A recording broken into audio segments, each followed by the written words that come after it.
అంతియోకు నుండి వెలువడిన పుస్తకాలు ఇప్పటికీ 36 ఉన్నాయి. ఒకటి ప్రచురణలో లేదు. అయితే వాంగ్మయాన్ని గురించి నేను 3 విభాగాలు చేసి మీతో చెప్తాను. మొదటి విభాగం కొంతమంది భక్తుల చరిత్రలు. ఆ భక్తుల చరిత్రలు మన జీవితాలకు అద్భుతమైన మార్గదర్శకత్వాన్ని చూపిస్తాయి. ఆ మీదట కొన్ని పుస్తకాలు తర్జుమా చేయబడిన బుక్స్ ఉన్నాయి. అవి కూడా ప్యూరిటన్ రైటర్స్ రాసినటువంటి పుస్తకాలు. అవి ఆత్మీయ ప్రత్యక్షతనిచ్చే పుస్తకాలు. ఇకపోతే తరువాతవి దేవుడు కృప చూపించి లేఖనంలో నుంచి నాతో రాయించిన అనుభవాలు. ఈ అనుభవాల దగ్గర అనేకమైన సంగతులు మీకు కనిపిస్తాయి. అవి ఆత్మీయ పాఠాలే కానివ్వండి, దావీదు జీవితమే కానివ్వండి, ఇలాంటివి. ఇవన్నీ మీ ఆత్మీయ జీవితానికి అనుదిన ఆహారంలాగా ఉపయోగపడతాయి. ఇవి మీరు ఖచ్చితంగా కలిగి ఉండడం మంచిది. అంతేకాదు, ఈ వాంగ్మయంతో పాటుగా నెలకొకసారి మాసపత్రిక, క్రీస్తు సువార్త పత్రిక వెలువడుతోంది. అంతేకాదు, 2 నెలలకొకసారి పిల్లల కొరకై ద్విమాస పత్రిక, ద్విమాస సచిత్ర పత్రిక. అది ఆ పత్రిక పిల్లల కోసం నెలవంక అనేటువంటి మ్యాగజైన్. అంతేకాదు, మరో మాట కూడా చెప్పాలి. పిల్లల పరిచర్యకు ఒక ప్రత్యేకమైన స్థానం ఉంది. రాబోయే తరాలకు నారుమడి కదా. అందుకొరకై మొత్తం 12 DVDలు పాటలున్నాయి. అవి యూట్యూబ్లో కనపడతాయి. మొత్తం 120 చిన్నపిల్లల పాటలున్నాయి. అంత మాత్రమే కాదు, ఎలీషా పాఠశాల తెలుగు VBS అనేటువంటి మకుటంలో 3 సంవత్సరాలకు అవసరమైన 18 టెక్స్ట్ బుక్లు, 18 వర్క్ బుక్లు కూడా ఉన్నాయి. వీటిని మీరు మీ సహవాసాలు తీసుకుని మేలు పొందాలని హృదయపూర్వకంగా కోరుతున్నాను. కృపాంజలి కార్యక్రమానికి ప్రేమతో ఆహ్వానిస్తున్నాం. ఒక్కోసారి ఎంతటి వ్యక్తికైనా నిరాశ, నిస్పృహ,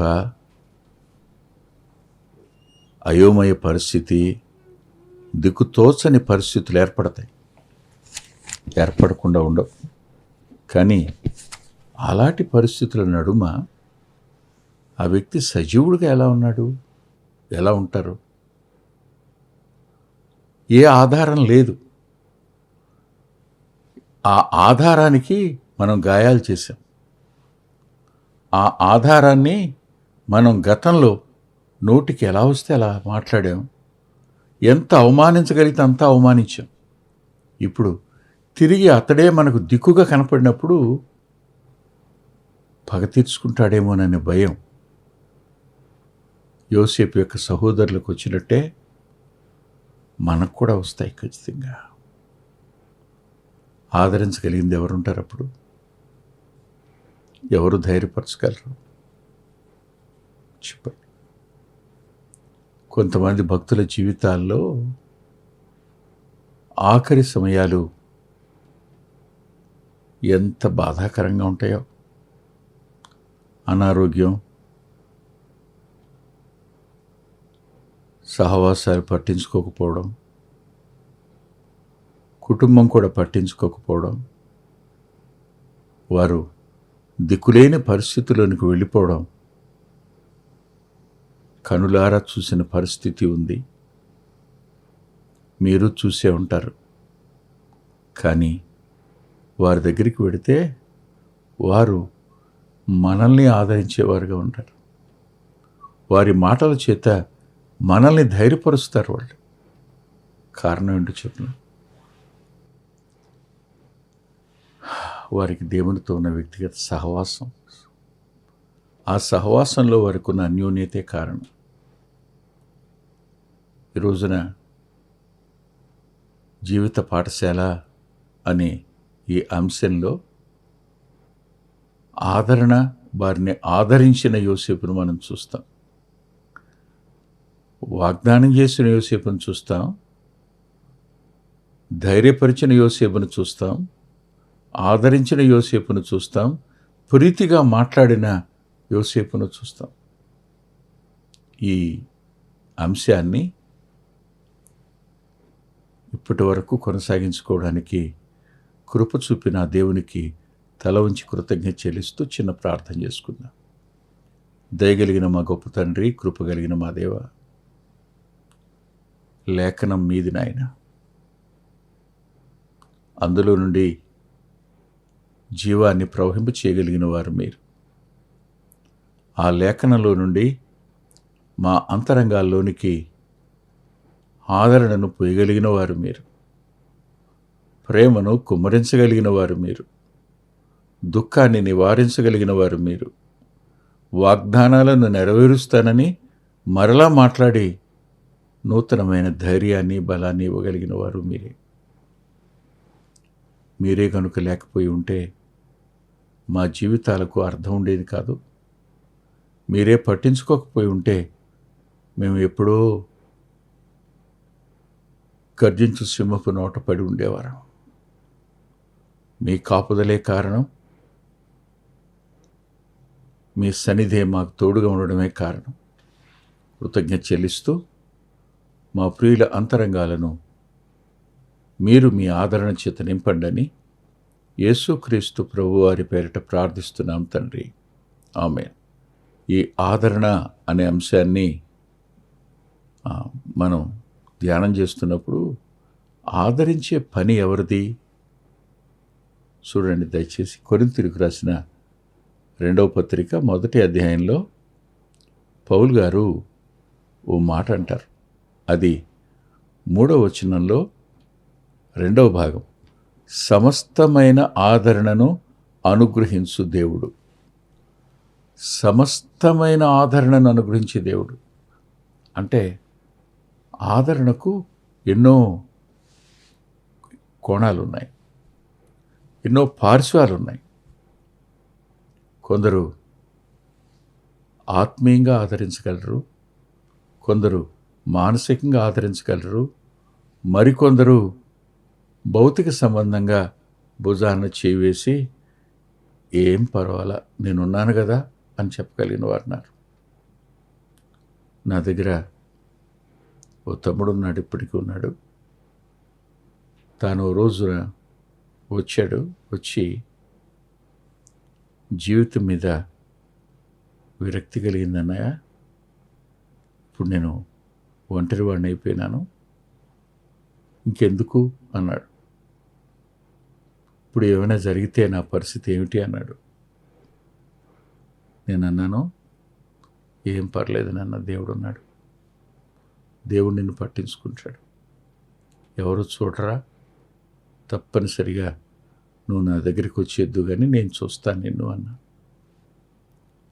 అన్న తరువాత ఆ తమ్ముడికి వచ్చిన ఆ ధైర్యం, ఆ ఆదరణ మళ్ళా తిరిగి కోలుకుని తల పైకెత్తి మళ్ళా తన వంతు కష్టపడి 2 సంవత్సరాలలో తాను కోల్పోయిన సమస్తాన్ని తిరిగి మరలా సంపాదించుకోగలిగాడు.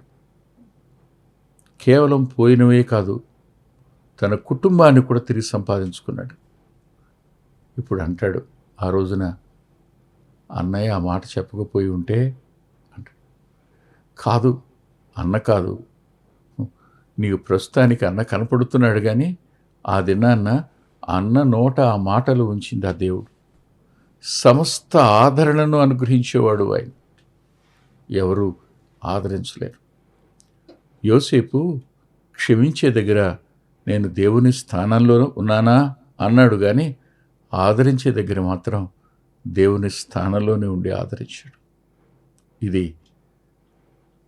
యోసేపు జీవితం, ఆయన వ్యక్తిత్వం యొక్క ఔన్నత్యం. నేను మరో వచనం దగ్గరికి కూడా మిమ్మల్ని తీసుకుని పెడతాను, దయచేసి చూడండి. ఆదరణ అనేది ఎవరికి అవసరం అవుతుంది? ఒకసారి మీరు 146వ కీర్తన దగ్గరికి రండి. 146వ కీర్తన 9వ వచనం. యెహోవా పరదేశులను కాపాడువాడు, ఆయన తండ్రి లేని వారిని, విధవరాండ్రను ఆదరించువాడు. భక్తిహీనుల మార్గమును ఆయన వంకరగా చేయును. తండ్రి లేని వారిని, విధవరాండ్రను ఆదరిస్తాడు, పరదేశులను కాపాడుతాడు. ఒంటరితనం అనేది ఎప్పుడెప్పుడు వస్తుంది? దేశం కాని దేశంలో నువ్వు పరదేశివి. తండ్రి లేని లోటు దగ్గర నువ్వు పరదేశివి. అంతేకాదు, శిరస్సుగా ఉండే భర్త చనిపోవడం దగ్గర పరదేశివి. ఆలోచించు ఒకసారి. అక్కడ ఆయన ఆదరిస్తాడు అనే పదం అది దేవుని వల్లే అవుతుంది.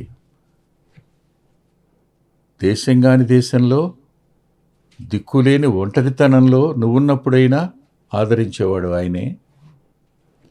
తండ్రిని కోల్పోయినప్పుడు ఒక్కసారిగా జీవితం శూన్యమైపోతుంది, అప్పుడు ఆదరించేవాడు ఆయనే. భర్తను కోల్పోయాక ఇక జీవితం అంధకారంలాగా అనిపిస్తుంటుంది, అప్పుడు ఆదరించేవాడు ఆయనే. ఇవన్నీ యోసేపు సహోదరులకు సంభవించినట్టే అయింది.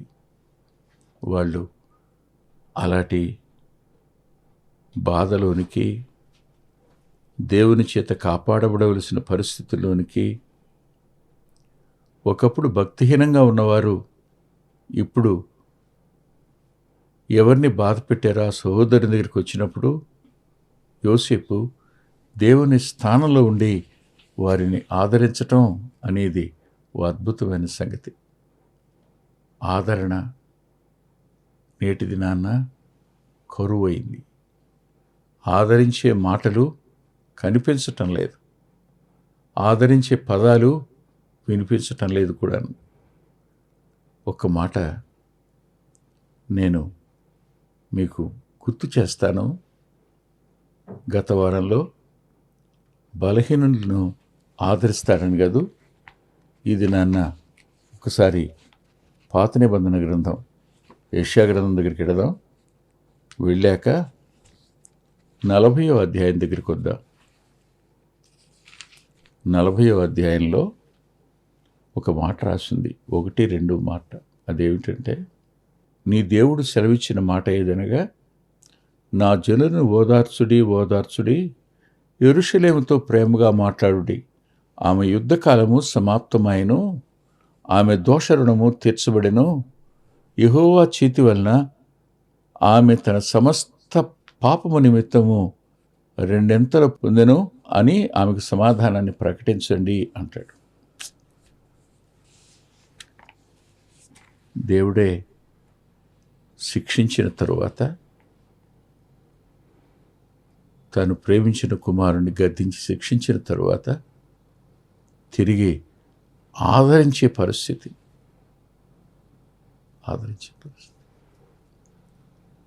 యోసేపు గారు వాళ్ళ ధాన్యపు సంచులలో ధనం పెట్టేసినప్పుడు, బెన్యామీను ధాన్యపు సంచిలో పాత్ర దొరికినప్పుడు,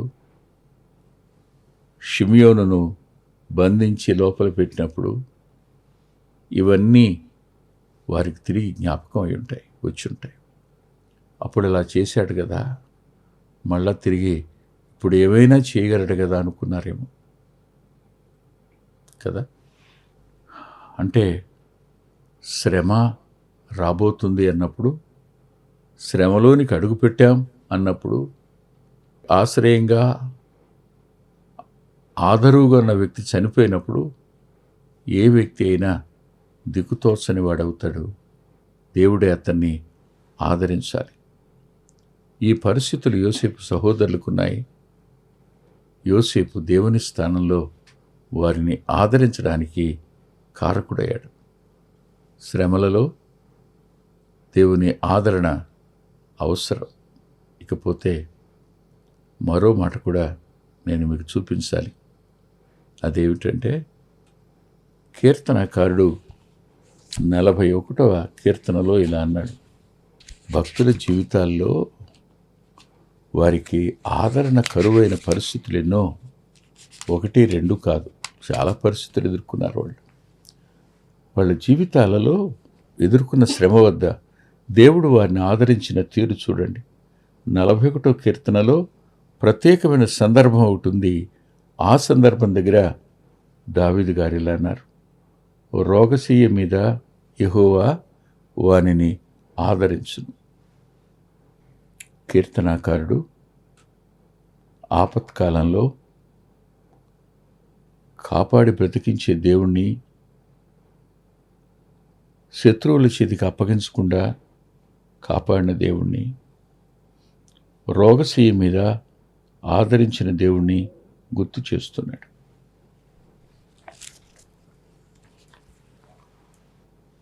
నిరాశ అనేది మానసికమైన రోగం. కృంగుదల అనేది కూడా మానసికమైన రోగమే. తండ్రి మరణం రేపటి వారి భవిష్యత్తు అయోమయం అయిపోతుందని యోసేపు యొక్క సహోదరులు కృంగిపోయారు. మనం చేసే పని ఏమిటంటే బాధను రెండింతలు చేయటం, తొందరపడి మాట్లాడడం, మేలు చేసే అవకాశం ఉండి కూడా నీ నోటిని కీడు చేయడానికి వాడడం, నీ జ్ఞానాన్ని ఎదుటివాడిని గాయపరచడానికి వాడడం, ఇవి నేటి పరిస్థితులు స్పష్టంగా కనబడుతున్నాయి. ఇలాంటి పరిస్థితుల నడుమ దేవుడు రోగశయ్య మీద కూడా ఆదరిస్తాడు అని కీర్తనాకారుడైన దావీదు గారు అన్నాడు. బాధల్లో, దుఃఖంలో, శ్రమలలో, పోరాటంలో, శత్రువుల వద్ద, అనారోగ్యం వద్ద మానవునికి ఆదరణ కావాలి. నేను బాగా ఇబ్బంది గుండా ప్రయాణం చేశాను, ఇప్పటికీ చేస్తూనే ఉన్నాను. కానీ అప్పుడు అది నాకు తెలియదు వెర్టిగో అని. సుమారుగా 3 months పాటు చాలా సఫర్ అయినాను. పడక మీద ఉండడమే, ఖాళీ కడుపుతో ఉండవలసిన పరిస్థితులు, వామిటింగ్స్ అయిపోయి హార్ట్ సైడ్ నొక్కేస్తున్న ఫీలింగు. ఆ టైంలో నాతో పాటు రాత్రి కూడా మెలకుగా ఉన్న ఆ తమ్ముళ్ళని జ్ఞాపకం చేసుకుంటాను, మర్చిపోలేను. వాస్తవానికి ఇలాంటి పరిస్థితులు మనందరి జీవితంలోనికి వస్తాయి. ఎందుకంటే ఆదరణ యొక్క విలువ మనం తెలుసుకోవడానికి, ఆదరణ ఎంత గొప్ప మేలు చేస్తుందో ఎరగడానికి. ఆదరణే అంతరంగానికి వస్తే మనం అపవాది చేతులకు చిక్కం. ఆదరణ మన అంతరంగాన్ని ధైర్యపరిస్తే మనం స్థిరంగా నిలబడగలుగుతాం. ఆదరణ, ధైర్యం, ఓదార్పు ఇవన్నీ నా ప్రజలను ఓదార్చండి అని దేవుడు యెషయా ద్వారా మాట్లాడినట్టే కీర్తనకారుని ద్వారా కూడా మాట్లాడుతున్నాడు. ఆయన మాట్లాడుతున్న ఈ దగ్గర యోసేపు సహోదరులు ఒక్కొక్కరి ముఖాలను చూడండి మీరు. రూబేన్ ఎలా ఉండుంటాడు, యోధా ఎలా ఉండుంటాడు, మిగిలిన వాళ్ళందరూ ఎలా ఉండుంటారు, వారు ఏమేమి అన్నారో గోతులోకి తోసినప్పుడు అవన్నీ జ్ఞాపకానికి రావా? బ్రతిమాలిన యోసేపు మాటను ఏమాత్రం ఖాతరు చేయకుండా అతన్ని నిరాకరించిన సందర్భం యోధాకు గుర్తు రాలేదా? ఇప్పుడు మళ్ళా వాళ్ళందరూ మోకరించి ఉండగా వారిని ఆదరించడం అనే పని యోసేపు చేశాడు. నేనైతే ఆదరించలేనేమో. దుఃఖంగా, బాధగానే ఉంది. ప్రభు మాత్రమే మనకు ఈ అవకాశాన్ని ఇవ్వగలరు, ఇంకెవరు ఇవ్వలేరు. అందుకనే కీర్తనాకారుడు 94వ కీర్తనలో ఒక మాట అంటాడు. ఆ మాట ఎంతైనా మనకు అవసరం. నిరాదరణకు, తిరస్కారానికి, మనుషుల యొక్క చపల చిత్తానికి, వారు తమ ఇష్టానుసారంగా మాట్లాడే తత్వానికి దేవుడే మనల్ని అప్పగించినప్పుడు మనకు మర్చిపోలేని ఒక వచనాన్ని నేను మీకు చూపిస్తాను. 94వ కీర్తనలో 19వ వచనం, నా అంతరంగమందు విచారములు హెచ్చగా, విచారాల నడుమ ఆదరణ. నా అంతరంగమందు విచారములు హెచ్చగా, నీ గొప్ప ఆదరణ నా ప్రాణమునకు నెమ్మది కలుగు చేస్తున్నది. యోసేపు సహోదరులు ఇప్పుడు విచారంలో ఉన్నారు, నిరాశలో ఉన్నారు, దుఃఖంలో ఉన్నారు, బాధలో ఉన్నారు, నిరాశ్రయులుగా ఉన్నారు. ఇలాంటి పరిస్థితుల నడుమ వారికి కావలసిందేమిటో యోసేపుకు తెలుసు. యోబు స్నేహితులకు తెలియలేదు, వారు అపవాది చేతిలో చిక్కారు.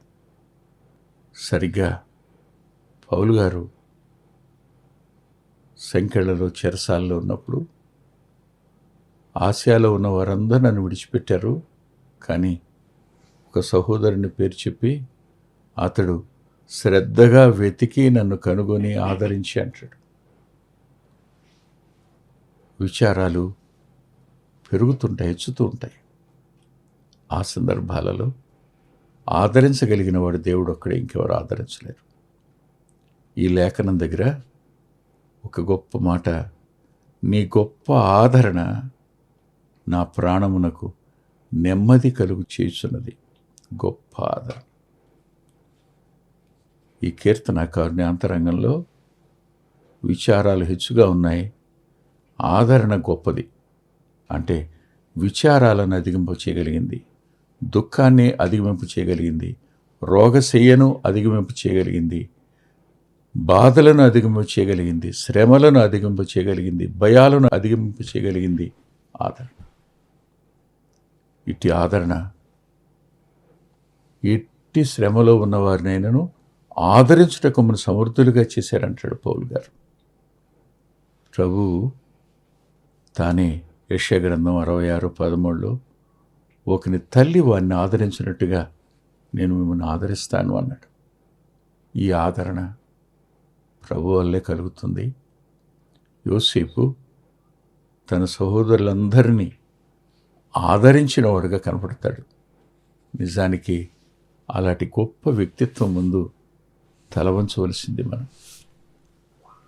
ప్రభువుని ఎరిగిన మనం ఖచ్చితంగా మన వంతు ఇతరులను ఆదరించడం కోసం ప్రభు సాయపడాలి. మనల్ని ఆదరించడం కోసం తీతు వంటి వారిని ప్రభు పంపాలి. మనల్ని ఆదరించడానికి యోసేపు వంటి మనస్సు మనం యేసుక్రీస్తు ప్రభువులో చూడగలుగుతాం. అట్టి కృపను దేవుడు మనందరికీ అనుగ్రహించునుగాక. ప్రేమగల తండ్రి, పరిశుద్ధుడైన గొప్ప దేవ, మరికొద్ది మాటలు ధ్యానం చేయడానికి కృపనిచ్చారు. మీ చేతులకే మరోసారి మమ్మల్ని అప్పగించుకుంటూ మీ సన్నిధి కాంతి మాకు తోడుగా ఉండనేమని, ఆదరించి బలపరచమని, నీ గొప్ప ఆదరణ నా నెమ్మదికి కారణమైందని, విచారాల్లోంచి వెలుపులకు తేగలిగిన నీ ఆదరణ కొరకే కృతజ్ఞత చెల్లిస్తూ యేసుక్రీస్తు ప్రభు వారి పేరిట ప్రార్థిస్తున్నాం తండ్రి, ఆమేన్. ప్రభు చిత్తమైతే వచ్చే వారం కలుసుకుందాం. అంత్యోకు నుండి వెలువడిన పుస్తకాలు ఇప్పటికీ 36 ఉన్నాయి. ఒకటి ప్రచురణలో లేదు. అయితే వాంగ్మయాన్ని గురించి నేను 3 విభాగాలు చేసి మీతో చెప్తాను. మొదటి విభాగం కొంతమంది భక్తుల చరిత్రలు.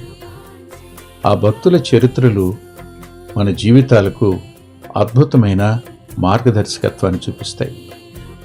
ఆ మీదట కొన్ని పుస్తకాలు తర్జుమా చేయబడిన బుక్స్ ఉన్నాయి. అవి కూడా ప్యూరిటన్ రైటర్స్ రాసినటువంటి పుస్తకాలు. అవి ఆత్మీయ ప్రత్యక్షతనిచ్చే పుస్తకాలు. ఇకపోతే తరువాతవి దేవుడు కృప చూపించి లేఖనంలో నుంచి నాతో రాయించిన అనుభవాలు. ఈ అనుభవాల దగ్గర అనేకమైన సంగతులు మీకు కనిపిస్తాయి. అవి ఆత్మీయ పాఠాలే కానివ్వండి, దావీదు జీవితమే కానివ్వండి, ఇలాంటివి. ఇవన్నీ మీ ఆత్మీయ జీవితానికి అనుదిన ఆహారంలాగా ఉపయోగపడతాయి. ఇవి మీరు ఖచ్చితంగా కలిగి ఉండడం మంచిది. అంతేకాదు, ఈ వాంగ్మయంతో పాటుగా నెలకొకసారి మాసపత్రిక, క్రీస్తు సువార్త పత్రిక వెలువడుతోంది. అంతేకాదు, 2 నెలలకొకసారి పిల్లల కొరకై ద్విమాస పత్రిక, ద్విమాస సచిత్ర పత్రిక. అది ఆ పత్రిక పిల్లల కోసం నెలవంక అనేటువంటి మ్యాగజైన్. అంతేకాదు, మరో మాట కూడా చెప్పాలి, పిల్లల పరిచర్యకు ఒక ప్రత్యేకమైన స్థానం ఉంది. రాబోయే తరాలకు నారుమడి కదా, అందుకొరకై మొత్తం 12 DVDలు పాటలున్నాయి. అవి యూట్యూబ్లో కనపడతాయి. మొత్తం 120 చిన్నపిల్లల పాటలున్నాయి.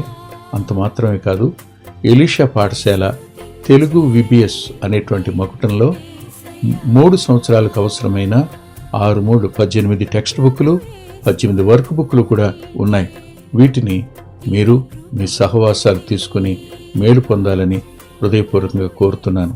మా చిరునామా కృపాంజలి, బ్రదర్ పిల్లా వెంకటరత్నం, రామచంద్రపురం రోడ్, గుడివాడ, కృష్ణా జిల్లా, Andhra Pradesh. Our address: Krupanjali, brother Pilla Venkataratnam, Ramachandrapuram road, Gudivada, Krishna district, Andhra Pradesh. Phone number 9490504299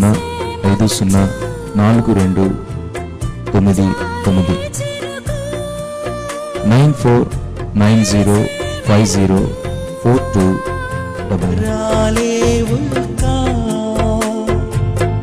కురిసే మంచు